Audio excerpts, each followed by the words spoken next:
আসসালামু আলাইকুম। হ্যালো বন্ধুরা, বাসার তৈরি নাড়ু আপনাদের সাথে শেয়ার করছি। প্রথমে চালটা ভেজে নিয়েছি, বেটে গুঁড়ো করে নারকেল গুড় একটু পানি দিয়ে কড়াইতে ভালো করে নেড়েচেড়ে চাল গুঁড়োটা দিয়ে দিলাম। ভেজে নিতে হবে সুন্দর করে,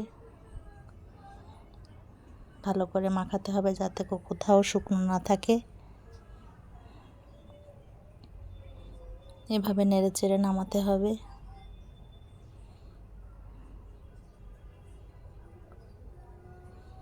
ভাজা ভাজা হয়ে আসলে বাটিতে বেড়ে নিব। বাটিতে বেড়ে নিলাম। হাতটা ভিজিয়ে দু হাতে মুট মুট করে তারপরে দু হাত তালুতে রেখে ঘষে ঘষে গোল গোল আকারে নাড়ু তৈরি করতে হবে।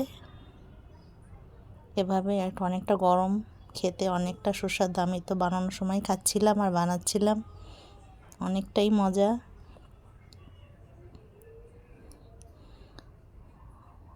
আমার রেসিপি আপনাদের ভালো লাগলে আমাকে লাইক দিয়েন, আমার জন্য দোয়া করবেন।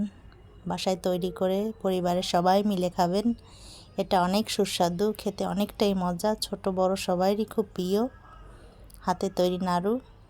আমি তৈরি করেছি, আপনারাও তৈরি করুন। ভালো থাকবেন সবাই। আসসালামু আলাইকুম।